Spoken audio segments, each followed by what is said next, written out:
Welcome to Eggs, the podcast, featuring the best and brightest minds in business leadership, entrepreneurship, and technology. Today, we are thrilled to have John Edmonds Kozma, Meta Media Partner and CEO of Bang Productions. John is an executive producer, entrepreneur, and thought leader in the entertainment industry, with more than 20 years' experience working on both sides of the camera. He is a subject matter expert in tech and entertainment and has collaborated with talented people such as writer and director Nick Cassavetes, world-renowned DJ Armin van Buuren, and American professional motorsports competitor Travis Pastrana. Today, we'll be discussing his take on finding a perfect audience, what it takes to become a Meta Media Partner, his company's impact on the comedy industry, and so much more. Please join us in welcoming to the show, John Edmonds Kozma. Hey, John, welcome to the show, man. You did great on the name, man. I appreciate it. Well, you never know. I mean, sometimes you get these names. I mean, yours doesn't seem that difficult, right? But then as soon as I say it a couple times into the microphone, I start going, oh, crap. Maybe it's Kozma. Maybe it's, something strange and foreign to me. And I'm saying it totally wrong. So I appreciate it.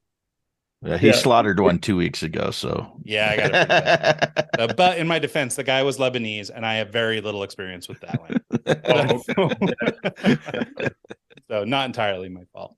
Well, John, let's kind of kick off. We obviously gave a little bit of a tease to who you are, but let's talk a little bit about, or a little more about who you are. Let's talk about your background experience and what you're doing today with Bang. Really, we developed a model from 2016 when I really dove deep into social media. We basically developed a model of a studio, a 50s, 60s, Paramount Pictures model. Because it's, when Clint Eastwood came into Paramount, I think it was in the 60s, they had marketing, they had PR, they had distribution, they had production, they had everything, talent could want in-house.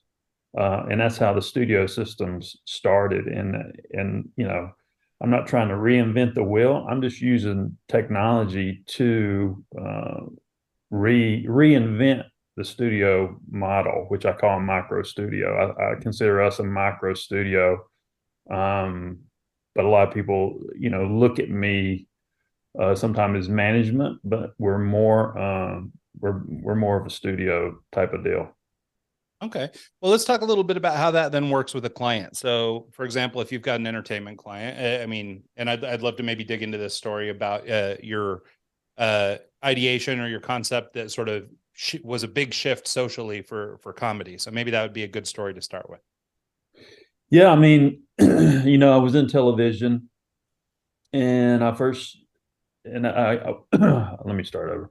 I was in television and just partnered with a guy named Chris Case, and we were going to start a company and we were going to start developing shows. And I think I developed about 1,000 shows and sold 3. And I was still trying to make it as a producer. I was partners in the film industry with Nick Cassavetes for 2 years, did that whole thing, had an office in the Taft building on the corner of Hollywood and Vine before the W was built. And I actually had Mick Jagger's old office. Oh, nice. That's funny. That's no joke. Well, yeah, I used to work for a small record label. We had an office in the same building, in Taft building. Oh, you're in the Taft building? Yeah, a million years ago. But yeah, they were called Suburban Noise Records at the time. Oh, okay. Yeah, we were in top. We had like the 4-room suite office up top. And I don't know why we had that office. It was way too much. I think my partner just wanted to, be a typical Hollywood presenter with no money in their pockets type of deal. Yeah, we had a relationship with Capitol Records, so it made sense to be right there. But yeah, Capitol was right there across the street. Used to go to the bar right there on the corner. That was actually Nick Cassavetes' favorite bar right there on the corner there. That was an Irish bar, maybe. I can't remember if it's an Irish bar or whatever, but there's a bar right on that corner there. A lot of local Hollywood people go to. But, when I realized that most of the people in Hollywood were full of shit, and I told everybody to go fuck themselves, that's when, it's that kind of ended my movie career, and then started developing a lot of TV shows, sold 3, which led me to, this social media thing in 2016 where I found Darren Knight. And at the time, a friend of mine just signed the liberal redneck, Trey Crowder. I love that guy. He's Yeah. he's one of my favorite. and I try and they were trying to develop a lot of TV at that time, nonfiction shows at that time for these types of characters that were coming out. And I think they missed Darren. And I tried to pitch comedy managers. They were like, hey, we'll do the content, y'all help us manage him. And they're like, he doesn't need a manager. He needs 5 years development and so forth. And I said, screw it. I said, all right, we'll sign him. And we went to work. I think we signed him 2016, June 24th of 2016. We went to work and we grossed $600,000 from the time I signed him to the end of that year through social media. And, didn't know what I was doing, just, created this blueprint by discovery, because when I realized that social media gave you all the tools that a network needs, in I guess in real time, like a full scale network. You have all those tools in social media. I said, hell, I'm going to make my own network. And that was what I set out to do. And we doubled down on that and been perfecting it ever since. And because I didn't know the rules of comedy, I did everything. I reverse engineered everything, really traditional rules of comedy. I reverse engineered every one of them. And we were successful. And then, people started copying me. Because I would sell my own tickets. I would four-wall my own shows. I would market my own shows. I managed the act. I produced the shows. So, I did everything myself. And I think Adam Genovesian at the time was at ICM. He was a young agent at ICM. He's now a manager at Levity Live. I think he manages I know he manages Steve-O, and then I always forget her name, the blonde comedian, short blonde hair, Feaster. He manages her, whatever. And he said, what you're doing, because I had my whole business on a laptop. He says, what you're doing is the future. And in 2018, because a lot of people were duplicating what we were doing, I took Darren to Just for Laughs from the trailer to Toronto, the Super Bowl comedy, in 2 years. And he headlined the Variety's top 10 show. And that had never been done before. And mostly it takes comedians 10 to 15 years to get there. Oh, interesting. Well, and it's funny because especially now, with podcasts and things like that, obviously a lot of comedians are seeing kind of rapid growth in their industry right now.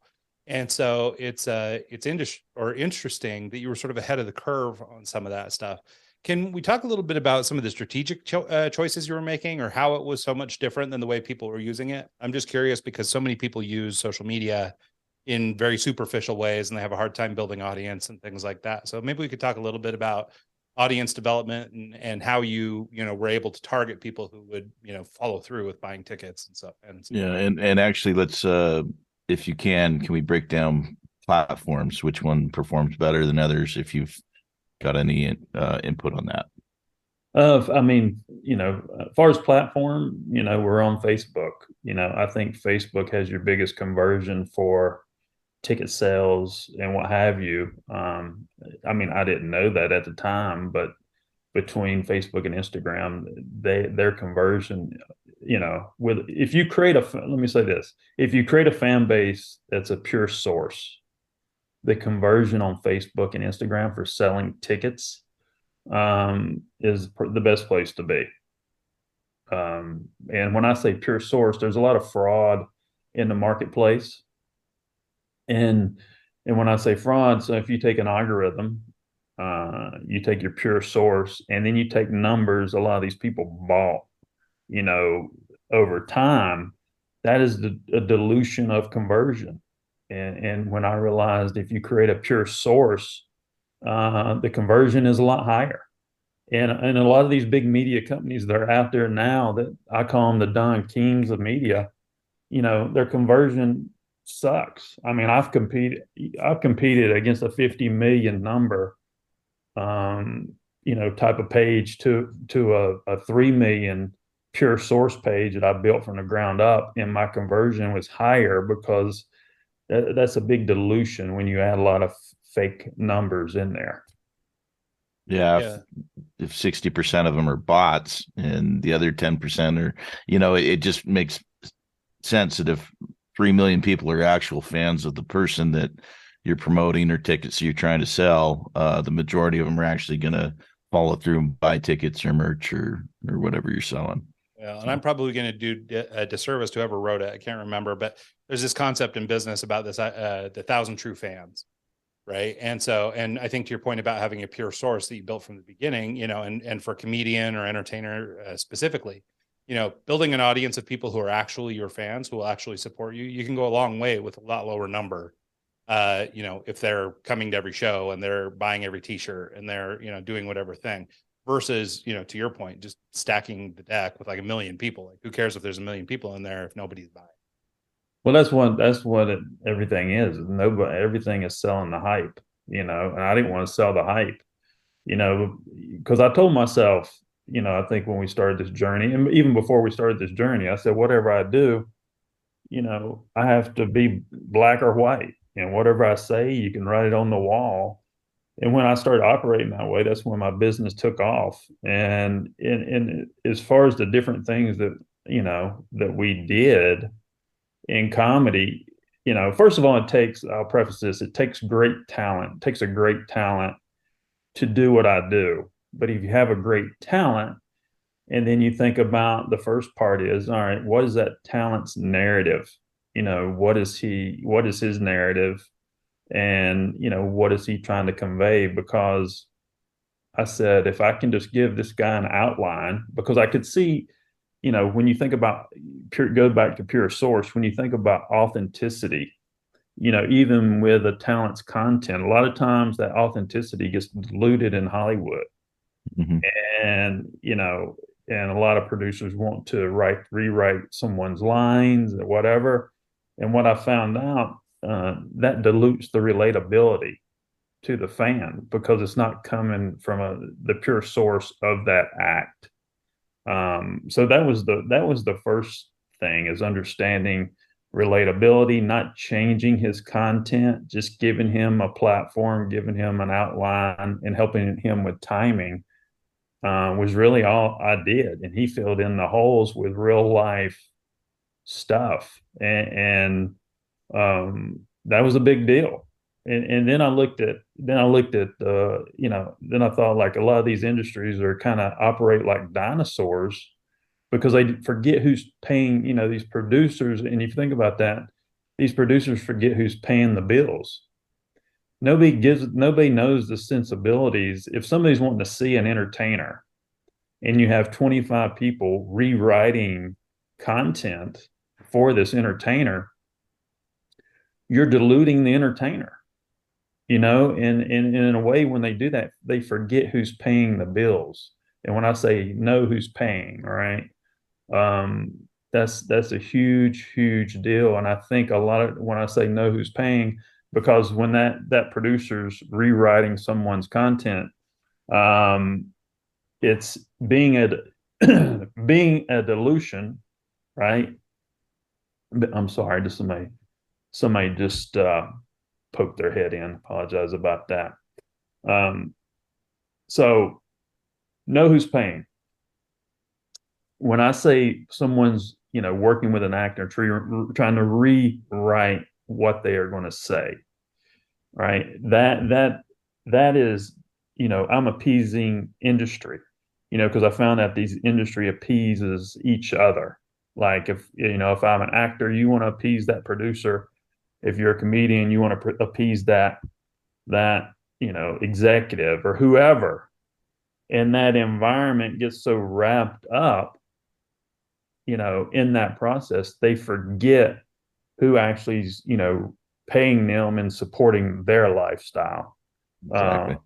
That was a That was a big deal as well.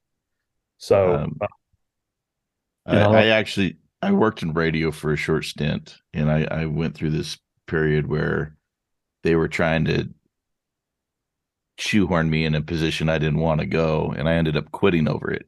And so I can completely relate to that portion of things because it, having lived it and having, my own kind of credo, my own kind of map that I want to go down. I hate trying to conform to this guy's idea of who I am and that guy's idea of who he wants me to be, and so on and so forth. It just doesn't work. It kind of muddies up the waters and makes it more of a inauthentic product. And so I can totally relate to that. Yeah, I would just add too that, the idea of authenticity is one of these things that marketing companies and stuff talk about like it's something we can manufacture, right? Like we're going to talk to an audience in a way that feels authentic or seems authentic, that kind of thing. When authenticity is, to your point, just what comes out of the person's mouth. So, and it doesn't mean that people can't be trained or taught, or maybe there is a better way to deliver a message. I mean, there can be truth in all those things. But I think what you're talking about as dilution is a really great point, because I think for a lot of people, and I'm sure this, this kind of capture probably happens all the time in Hollywood. If you're the young artist just trying to make it and you found a producer that'll pay attention to you, it's probably really easy to just go with the flow or, accept whatever management or leadership is telling you. So staying truly authentic to yourself, not only creates better relationships in life, but, between you and your potential customer or your buyer. So well, I mean, when you think about it too, you think about, social media, if it's a pure source on social media, it's a casting call that's already been done for you, and all these things that I realized entertainment, how it translates to the B&B world is just phenomenal, because I think most major corporations are 30 years behind the curve, and they're usually off 20 to 30% on who their true customer is. Because if you have a CEO who's putting out a creative because of how they feel, that's a disconnect on who the sensitivities of a true customer. Or if you have a marketing company doing your creative who comes in and does a case study, of 100 people, that's not a big enough number to determine a pure source and what's going to appeal to their customer, or build a customer base the right way. That's a dilution and waste of money. So when you bring all these fractional pieces of business to the table in the corporate world, they're so far off base, because even training, these training companies come into these corporations, they have no idea what they do 100 people case study, and they have no idea what the sensibilities of the corporation are.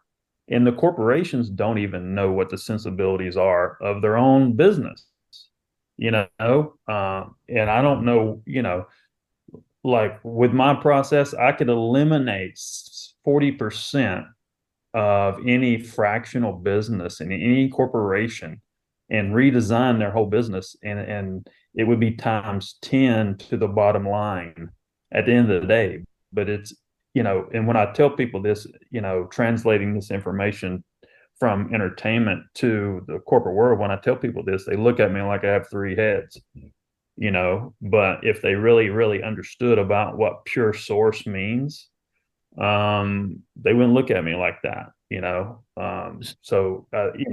I think it's a time, and you see there's so much bullshit. I think it's a time to, if you're birthing a business or rebirthing a business, it's time, because if you don't do it now, all the narratives are gone. All the bullshit's been said. So if we don't reset or start building things properly, then you're just not going to make it. Yeah, no, it's funny. I mean, you bring up sort of a interesting philosophical or philosophy. Yeah, why can't I say that? Philosophical point. Oof. God, you can tell we've done a couple shows today. But you bring up a great point in that social media, I think, started out with good intentions, right? The idea was, hey, this is a way for you to interact with other people. This is a way for you to stay in touch with folks that you don't see. all these things, right? And it evolved, and granted, some people have stayed true all the way through, but I mean, there's definitely an evolution in social media where people have become performers. And, I mean, one of my favorite Instagram accounts is called Influencers in the Wild. And you get to watch all these people, with their selfies or, doing the TikTok dance or whatever, just in public. Right. And it's become like very performative, right? There's always the dude posing in front of the Lamborghini that was just out front of the Starbucks. It's not his car, or there's, so you've created, not you, but like the world has created all these sort of false narratives, false expectations, false ideas of what it means to be alive, right? Because we're using Instagram to share our lives, but we're only sharing the key moments or the time that we do walk in front of somebody's really nice car or whatever it is. And so I think that there's a lot of that for a while was really appealing to people. Like, I think it worked and it drew an audience and people paid attention to it. But now, back to our point or our discussion about authenticity, the whole thing has changed. Like, we're seeing through all these things now and we're going, okay, well, that's not what we want. That's not how we live. That's not what we are. And the people that seem to be doing the best on social media are the people who are staying true and authentic. And I think that it's interesting because in this world of all this amazing technology and all these different advertising channels and different ways of doing marketing and, all this tech, it seems like everything has to be wildly complicated. But to the first thing you said, I mean, it was just be black and white. Like it's go back to basics is really the secret, right? Yeah, absolutely. Absolutely. I mean, well, and you think about, if you look at ourselves as human beings, when you talk about whatever that projection is or whatever narrative you want to convey, because Hollywood did get messed up a little bit because a lot of talent, because there was a lot of fraud and numbers out there, Hollywood got so excited, they jumped on those numbers and they didn't think about who could convert the stage or who could convert the camera, because they got burned on a lot of people they couldn't convert. So if you're out there making content and you're not being true with yourself, you're trying to put yourself in another space that doesn't really fit who you are, that's where you see the bullshit in the content. Mm-hmm. But if someone's true to themselves and they're conveying that truth on social media, I think that's what's shining through now. And it's a little bit easier to figure out who's going to be that person to convert the stage or camera, if that makes sense. So there has been an evolution. So you're dead on with that, but that's basically what that is. It's like people got to be true to themselves, they have to be authentic with themselves, and then convey that same thing to the world, and people can recognize that. Yeah. Well, and that gives people the opportunity to know if you're full of shit or if you are who you say you are, in which case, it's free for me to give you this quick, easy, like, or whatever, thumb up you on social, but it's different when you're asking me to reach into my wallet. And so if you ring of a little inauthentic or, whatever, I give you a like because, you asked for one or because your picture was cool, but like a true fan, that does not make, right? Like, I mean, this person, so to your point about conversion, it's just like, if the person, if you as a human can sniff out the inauthenticity in somebody, it makes it really tough to open your wallet or get to that next step. So I think you're right. And I think for a while there's, there was an era when people were hiring their 14-year-old nephew because he knew how to run Twitter, and these kids are running social media accounts for giant agencies and stuff. And it's, they know how to use the platform, but they don't think strategically. They don't do any of this other stuff. But it was like, but I got 1 million likes. Isn't that something? I got 1 million likes, but who cares if those 1 million people don't do anything?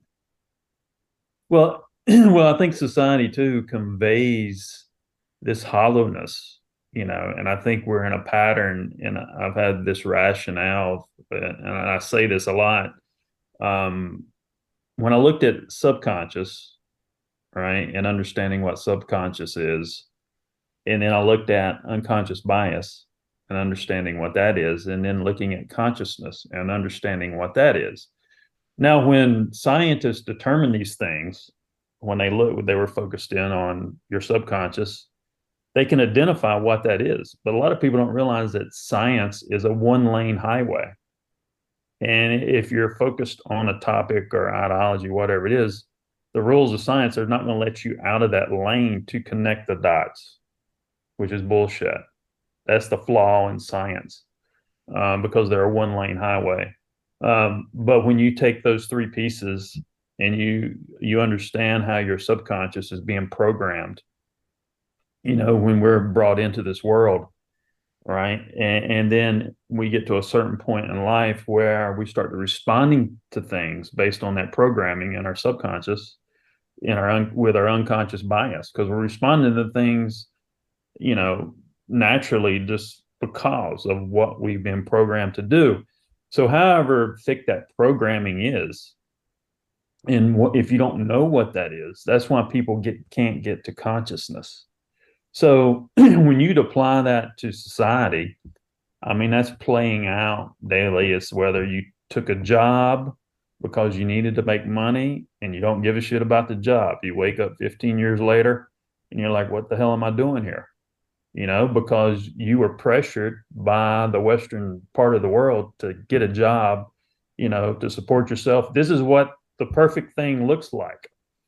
So that kind of emulates that process right there. And if you apply that to a business, businesses can't get to consciousness because of all the bullshit they've been programmed over the years through their subconscious.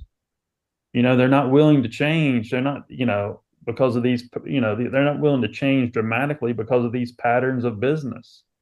Because that's why you're going to see a lot of major corporations filing bankruptcy in the next 5 years because of this exact thing.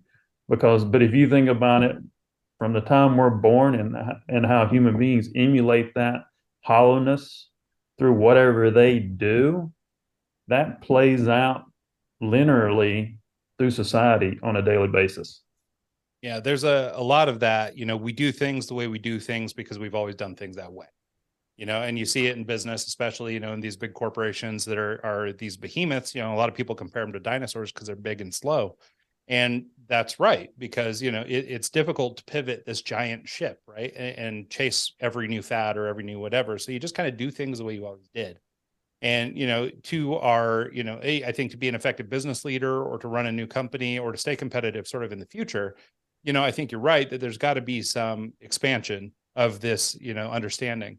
I would say that one of the bigger challenges, though, for most people is what if they don't recognize they have a problem?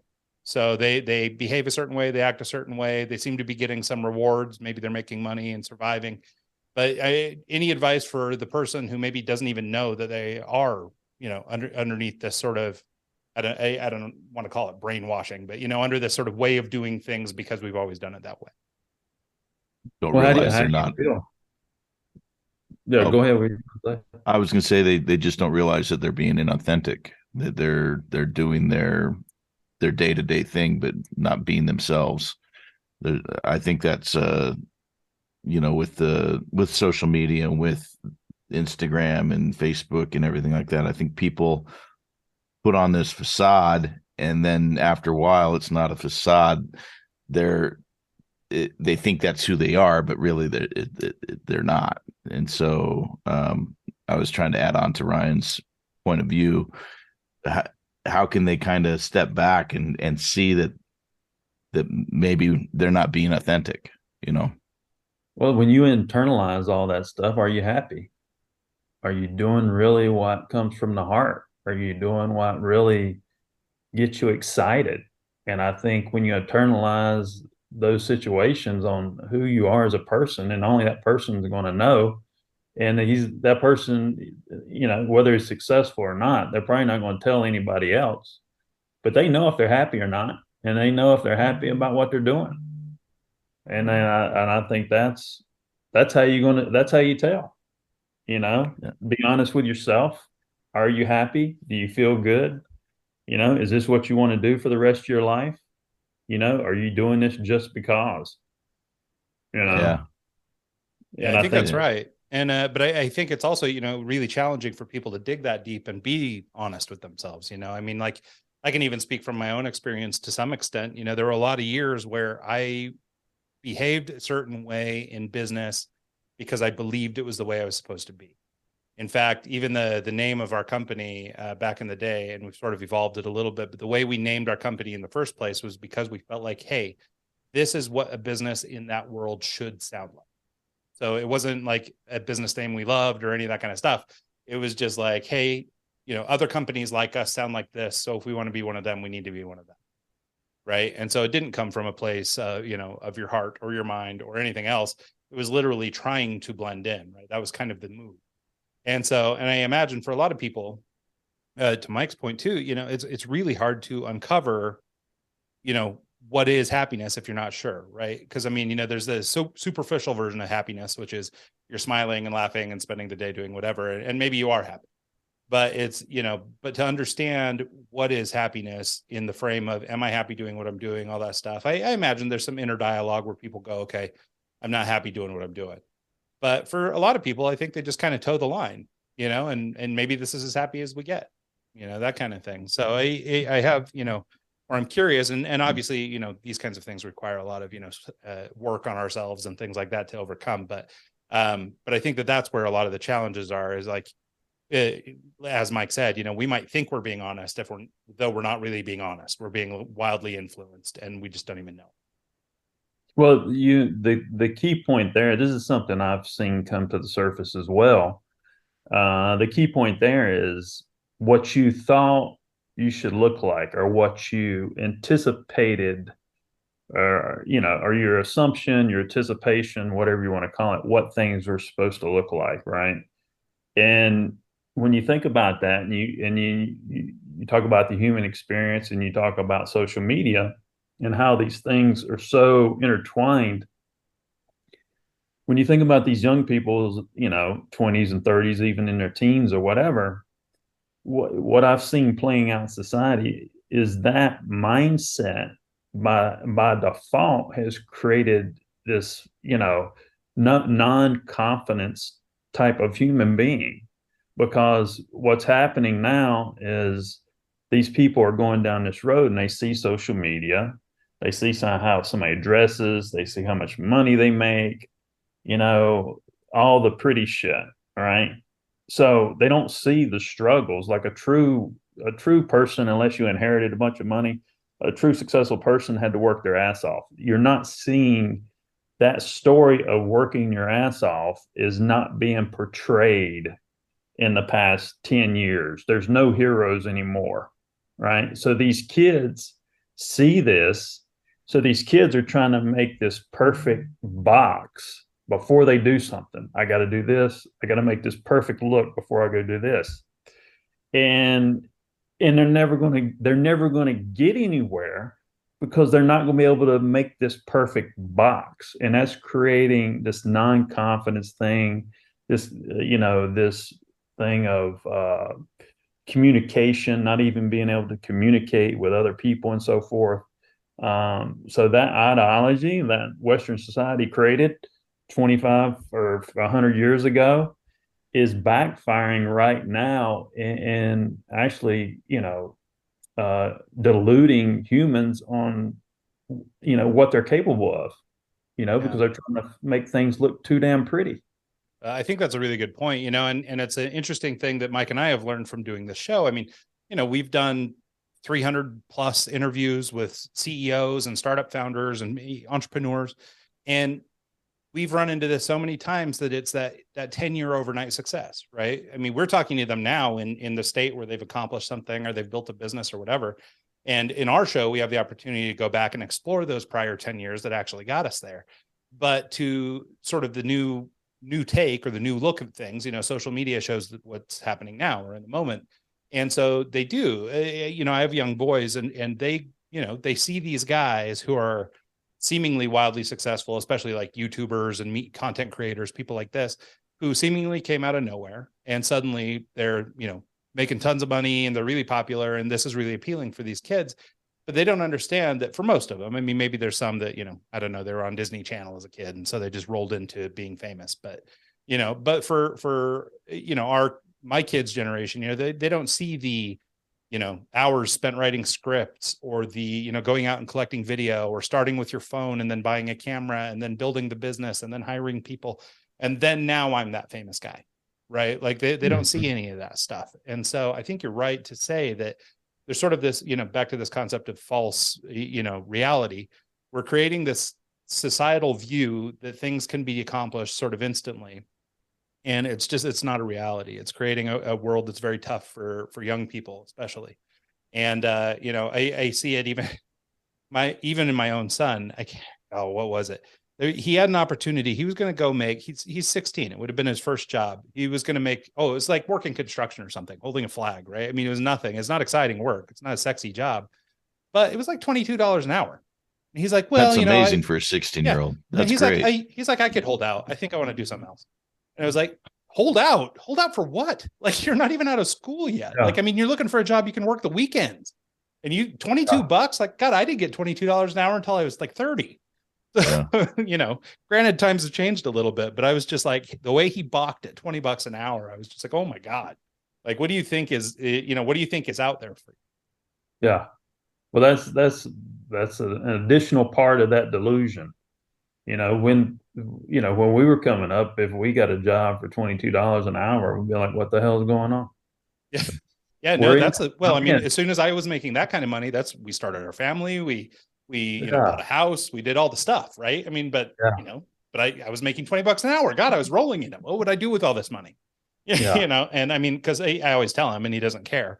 But when I was 16, I was making, $6.10 an hour, unloading trucks, like unloading semis. It's like, okay, not sexy work, but hey, I needed some money. I wanted to go out on the weekends. I need my $6.10 an hour, and now this kid's got $20 in his face and he's like, nah, I'm good. So. Well, that's kind of speaks to why I came up with finding a perfect audience, because in my process, I eliminate the emotional part, and it's all data driven, and there's nothing in the marketing space that's 100% data driven. And even in here's the misconception, everybody's hot on this AI thing. Unless you fix the sources before you implement this AI, you're still going to be off 20 to 30%, because all the AI is going to do is, replicate the data that's on the surface, right? So if a company uses AI and they haven't restructured and understood who their true customer is the right way, their AI is even going to be off. Yeah. I think that's right. That's what nobody's thinking about as well. Well, especially when you look at like the Chat GPT, for example. I mean, it's basically just ingested the internet, right? So you feel like it's all knowing. But the thing that the internet or the GPT in particular and other AI platforms do is they exude supreme confidence, even if they're saying total bullshit. And so if you're not being objective and you're not looking at what it's outputting for you, it might sound like it knows what it's talking about. And maybe it does, but it also really might not. Yeah. So with my finding a perfect audience, I eliminate the emotional part. It's all data driven. So this actually would eliminate marketing, because I think marketing is reactionary and data is precise, exactly. and there's nothing in the marketing space that has ever been driven by data. And that's what my book and my process talks about, and shows companies, how to do it, whether you need to rebirth or birth any type of business with content. Well, yeah. So let's maybe dig into that process a little bit more, this idea of finding your perfect audience. I mean, I think a lot of people go out into business thinking they know who they're talking to, right? And to your point about like sort of the emotional aspects, right? It's like, oh, well, I love this product, so people who are like me would love this product. So there we go. That's my audience. Or maybe I want to go out and open a business, but we're selling to everyone, right? And for most of us, we know that selling to everyone is like selling to no one. So so could we talk a little bit about just, actually getting into the weeds a little bit on this process of uncovering who your audience is? Well, everybody wants to shoot fish in I wouldn't say a barrel, shoot fish in an ocean. Everybody wants to shoot fish in an ocean for that one deal. And, the future of social media is finding a position of influence. You got to establish a position of influence on social media. And you can do that by not selling anything. So if whatever space you're in, you want to garner as much space as you can right now, because like there's real space here on earth, and then there's real space on the internet. So a position of influence is a big deal, and you can build that position of influence by law of attraction. And that's it. It's law of attraction. So if you work in education or whatever space it is, and you have current content, we're going to start with current content that you have. We're going to put that out there. Let's see who responds to this current content. But the content I'm going to put out there is going to be relatable, educational, and entertaining. That's it. I'm not trying to sell them anything, whether you're a business, whether you're an entertainer, whatever it is. I'm going to put that content out in my space, and then by law of attraction, see who is going to start to respond, right? And when you start to see this response, you start collecting data, right? And as you're collecting data, the bigger number you get, you wouldn't start homing in on that top 20 to 30% and start catering your content that's relatable, educational, entertaining to that top 20 to 30%. And you keep doubling down on that process, and you start to build your foundation, with your foundation, of the data, who the people are. You bring them into your socials and bring them into your house. And that, as that foundation develops, as numbers grow, you start to see what the sensibilities are, right, with this foundation. So as you're bringing all the data in, you're homing down on that 20 to 30% of the data. You're building this foundation. You start to see how the sensitivities are, how you're going to communicate, right? This is how I'm going to communicate. And I'll show you why this is important. And a lot of people don't realize, especially in this day and time. So I found out that with my process, the number one avatar in the world is a 32-year-old female that makes $40,000 to $60,000 a year. That's your number one buyer. Because when you put out content by law of attraction, it's relatable, entertaining, and educational, and they start responding, a 24 to 34, 25 to 35 female is the most reactionary demo online.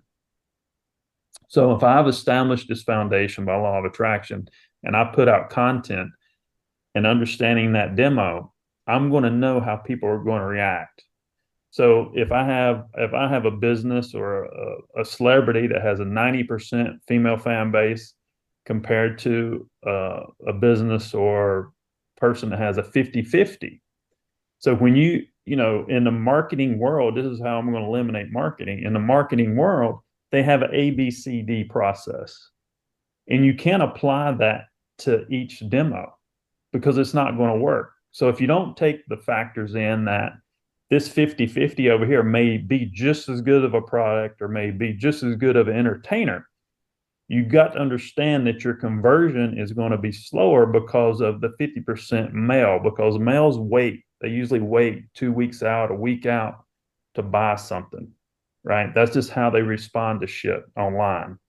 So if you understand those behaviors on two different pieces of the puzzle, it's two different types of understanding, and it's two different types of ways to build a business or, build a career, right? So if you don't understand those demos while you're building bringing your people into your house, your numbers into your house, building that foundation, that's where the mistakes are made, just in that first step, right? Because, you can apply marketing to both of those.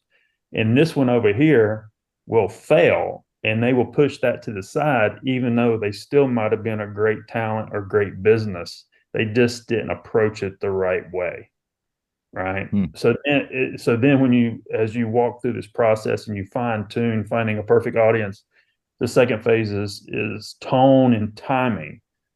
So you've established your demo, you understand what that is, you start to communicate with a certain tone. So law of attraction, tone will attract tone. You hang out with people that have your friends are people that have a very similar tone to you, right? And then the timing is the choices you make, right? When you want to talk to this person, when you want to communicate, whatever it is, because all those the foundation, the sensitivities, tone, and timing, all those align to when you need to talk to them with timing, right? And then as you go on, you try to perfect it more. And the last phase is emotions and landscape. So if you've built the foundation the right way, by law of attraction, you didn't have to sell them anything, and you look at emotions, this is where all the mistakes are made in our life. We make all our bad decisions when we get emotional. And when you start to get these emotional responses in business, these CEOs want to have these knee-jerk reactions, and they have these knee-jerk reactions because they haven't built their foundation the right way. And it's like a rocky ship. But if you've built your foundation the right way, by law of attraction, when these emotional responses happen with your customers, you don't have a knee-jerk reaction. You just use these as your micro fixes. So, and you continue to do this process continually, right? As you continue and you perfect, a perfect customer. Because my process will eliminate the bad customer. If you eliminate the bad customer, then you only have a good customer, right? So, and then that's landscape at the end. That's full functionality, just like in life. That's full functionality in life. Like we get to a certain point in life where we do the same thing because we've worked this shit out. We've survived. We're still alive. We did all the partying or whatever, but now here's my full functionality. So this is how linear this process is to life, to business, whatever. This is linear to anything and everything. And this could reset, this could rebirth or birth anything and everything. So I like your use of the word tone. And it reminds me of, was it Resonant Frequencies? You ever see the opera singer that has the glass and she can change her pitch of her voice to get that resonant frequency that oscillates with the glass that it breaks? Or like the tuning forks where you see like the guy on one side of the room has a tuning fork that's tuned to the same frequency as a tuning fork on the other side of the room. And all of a sudden that tuning fork that's on the complete opposite side of the room starts playing the same frequency because it's aligned with the frequency of the person or the topic or the frequency of the other tuning fork across the room. And I don't know what it is about that visual or that model that stands out to me, but it's relatable on so many different areas, and your use of the word tone and developing a pure fan base or content platform and customer base, and building that foundation first without going out and hiring bots and building, a million followers that don't really care. They just hit that like button. If you get that foundation and you get that frequency going, it's going to build and build and build and build. And before long, it's going to just explode. And we've kind of taken that approach with our podcast here. We've never gone out and paid for advertising. We've never gone out and done anything. We've just kind of put our content out there, and it's really cool to see it starting to kind of take on its own life. And people we doubled our numbers in a 2-week period without doing a thing. And it's interesting to see that happen. And so I'm kind of really excited to see if that resonant frequency continues with us, or how things will progress in the next 5 years. And so I really like your approach. I really like the thought of not forcing it, but letting it grow on its own. Well, and I just wanted to add on to that too, that, I mean, your example of the tuning fork and stuff is really interesting because, I mean, I think to the point we were making earlier about the simpler way is the better way.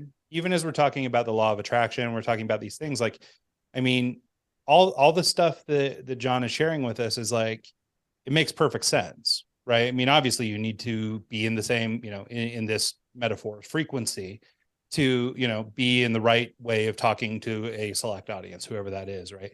And I mean, I know some people kind of poo-poo this law of attraction idea, but the point is you're actually getting back to kind of nature, right? You're getting back to kind of just the natural laws of living, right? Mm-hmm. And so the resonance and the tuning fork metaphor, I think, is a really interesting example, because that's just a fact of life. It's just a thing. Nobody manufactured that. Nobody, nothing. It's just, this is a reality that when these two things are on the same frequency, they connect. And I think that that's just part of being human and part of life and all that stuff. So I think, really distilling down our message to the fact that so much is just about being human and sort of like working in a natural way, instead of all this sort of flashy marketing, wah kind of stuff, I think is a really interesting way of looking at marketing, because it's certainly not, I think, the way that they teach it or the way that people behave. Well, this is what's weird is, I mean, basically, I'm a clairsentient, and, I have a lot of information. I mean, I don't want to ruin a business thing, but basically, it's quantum physics, basically what I'm doing. And I didn't realize it was quantum physics, but how I developed this system was, I would say these words. I would say the word foundation. I would say the word environment. And I have a link on my website. If you Google finding a perfect audience, I have an infographic that breaks all this down. But I would say environment. I would say foundation. I would say sensitivities. I would say tone. I would say timing, right? I would talk about emotions. So I had all these words that I would say, and I was like, why am I saying this? And I was walking on the beach, and I said, how could I put them in order? And I put them in order. It's almost like the 7 chakra. There's seven things here. But this, and then when I dug even deeper, this is actually linear. I mean, the linear is linear to the universe. I'm not going to go down that rabbit hole, but this process is linear to the universe. And I never knew that I was doing quantum physics. I mean, that was a whole new thing for me. But that's basically how this thing came out of thin air, basically.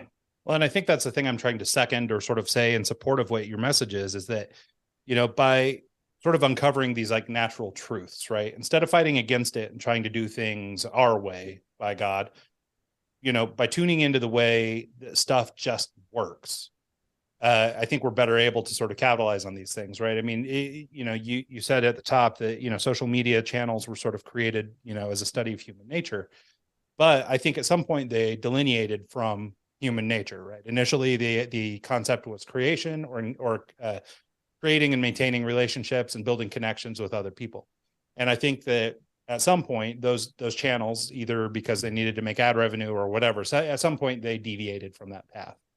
But what it sounds like, anyway, is that your approach to building your perfect audience is really smack back at the core of maybe where those things started at. But more than that, it's just kind of the way stuff works.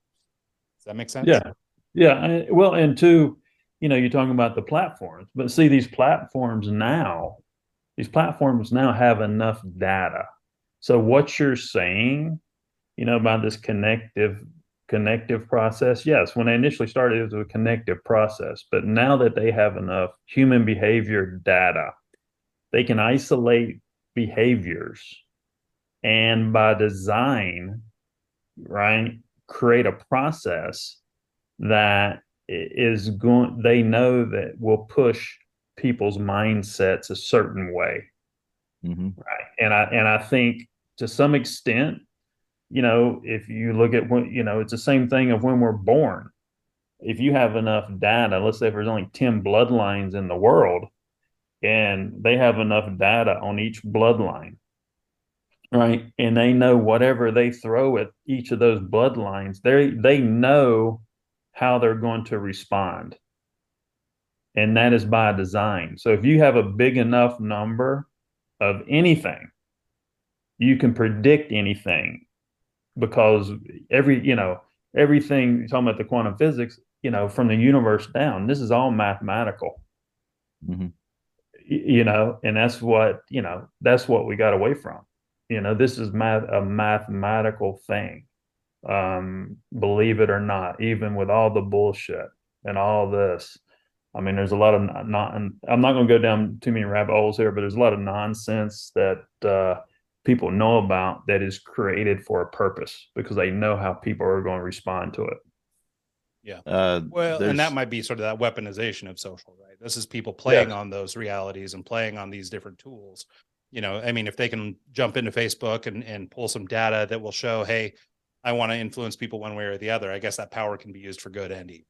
Well, there was the first iteration of the iPhone didn't have the green dot that came up, said that your camera's being used, and you could go into Instagram or other platforms like that. And once you authorize use of the camera, they could actually do facial recognition as you're scrolling through the feed and determine, based off of facial recognition, if you like what you're seeing or if you don't like what you're seeing, and they can change that in accordance to what you're going through, and they'll change your feed accordingly. And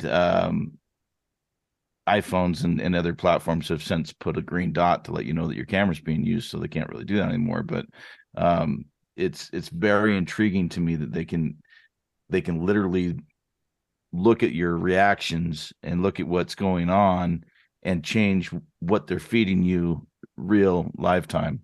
And I don't know, social media is a double-edged sword, and I've got my own thoughts on it. And I personally, won't go down that rabbit hole either, but the weaponization of it is real. Yeah, to your point, I mean, I would just argue, I mean, it's the whole reason that we do business the way we do business in our little agency is I didn't like the vibe or the feeling or the emotions it evoked to do advertising that felt like I was tricking people into buying stuff.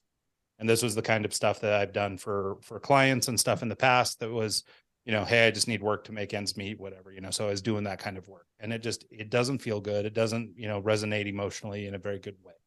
And so we evolved away from that, right? So, I mean, there's always going to be somebody willing to do the bad thing, but I think, to build a truly sustainable and effective business, I think doing it the right way is obviously the better way to go.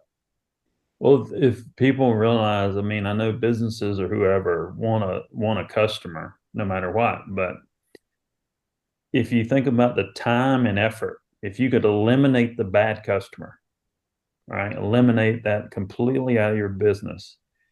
How much time and effort is put into that, and how much cost is behind that? I bet you it's over, a bad customer is over 50% of most businesses, because there's a lot of time and effort needed to handle that. And the only reason they, businesses hang on to that bad customer is because they think they need the money. When in actuality, if they just let the bad customer go and focused on the pure source customer, you're going to save money, you're going to have more time. And it's, and that's how, going back to what I said earlier, that's how you get your business to consciousness.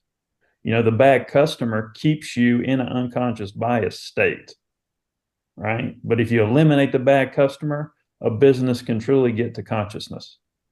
I love that. And I think maybe that's a good spot to leave it. So, John, we're sort of at the end of the show. You want to let people know where they can learn more about your book, more about your process and the way that you approach business?